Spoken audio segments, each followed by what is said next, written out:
પાટણ ધારાસભ્ય કિરીટ પટેલે મુખ્યમંત્રીને પત્ર લખી રજૂઆત કરી છે। રોડ રસ્તા રિપેર ન થાય ત્યાં સુધી ટોલ ટેક્સ બંધ કરવાની માંગ ધારાસભ્ય કિરીટ પટેલે કરી। આ સાથે મહેસાણા સાંસદ મયંક નાયકે પણ મુખ્યમંત્રીની લેખિતમાં રજૂઆત કરી છે। કોમર્શિયલ વાહન ચાલકો અને ટ્રાન્સપોર્ટરની પણ માંગ ઉઠી છે। 2 અને 2 અને 4 વ્હીલર વાહનના 700 રૂપિયા ટેક્સ લેવાય છે। મહેસાણા અમદાવાદ ટોલ ટેક્સ પર કોમર્શિયલ ટેક્સ માફ કરવાની માંગ થઈ રહી છે।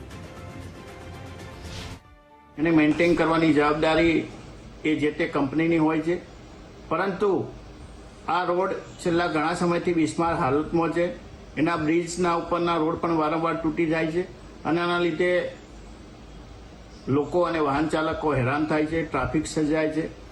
5-5, 10-10 કલાક સુધી ટ્રાફિકની અંદર લોકોએ હેરાન થવું પડે છે।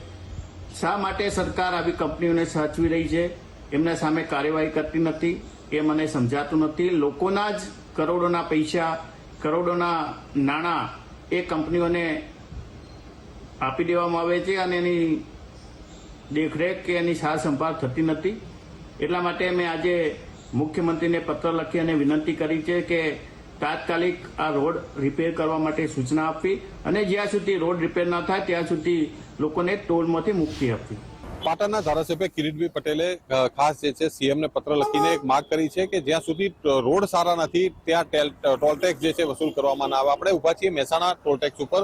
ખાસ જે છે પાટણના ધારાસભ્યએ આ રોડની જે છે વાત કરી છે કે અહીંયા જે પસાર થતા જે વાહન ચાલકો છે, જે હેવી વ્હીકલો જે છે કહી શકાય કે પર ડે લાખો રૂપિયાનો જે ટેક્સ જે છે ચૂકવે છે, પરંતુ ટેક્સ એ માટે ચૂકવવામાં આવતો હોય છે કે ખાસ જે કહી શકાય કે જે સારા રોડ જે હોય અને એના માટે ખાસ જે ટોલ ટેક્સ ચૂકવવામાં આવતો હોય છે, પરંતુ ખાસ જે જોઈ શકો છો કે ખરાબ રોડના કારણે ટ્રાફિકની સમસ્યા પણ અહીંયા ખાસ જોવા મળી રહી છે।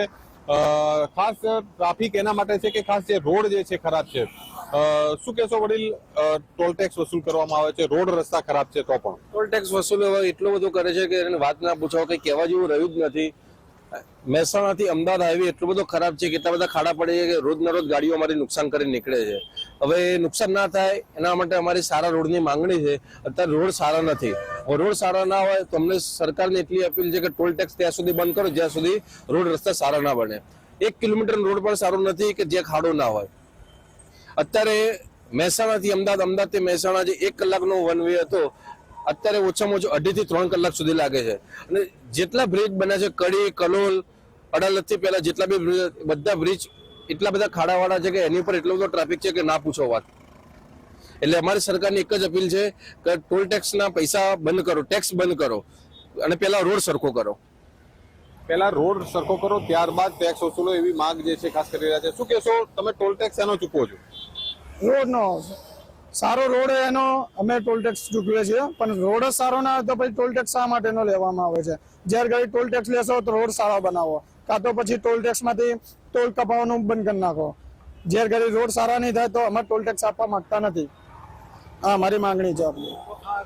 જે ડ્રાઈવર જે છે અને ટ્રાન્સપોર્ટના વ્યવસાય સાથે સંકળાયેલા જે લોકો જે છે એવું જણાવી રહ્યા છે કે ટોલ ટેક્સનો મતલબ એ છે કે ખાસ સારા રોડ રસ્તા મળે અને એનો ટેક્સ ચૂકવવામાં આવે, પરંતુ અહીંયા વાત કરીએ તો ઘણા સમયથી રોડ રસ્તા જે છે એકદમ ભંગાર થઈ ગયા છે। તમામ બ્રિજો ઉપર મોટા મોટા ખાડા પડ્યા છે, શરીરને પણ નુકસાન થઈ રહ્યું છે, સાથે સાથે વાહનોનું મેન્ટેનન્સ પણ વધી રહ્યું છે। તેમ છતાં જે ટેક્સ જે છે ચૂકવવાનું જે વારો જે વાહન ચાલકો છે એને આવતો હોય છે, ત્યારે એવી માંગ ઉઠી છે કે ખાસ જ્યાં સુધી જે રોડ જે રિપેર ના થાય ત્યાં સુધી આ ટેક્સ જે છે બંધ કરવો જોઈએ એવી માંગ પાટણના ધારાસભ્ય કિરીટભાઈ પટેલ સાથે જે વાહન ચાલકો જે છે એ પણ કરી રહ્યા છે। મુકેશ જોશી, ગુજરાત ફર્સ્ટ, મહેસાણા।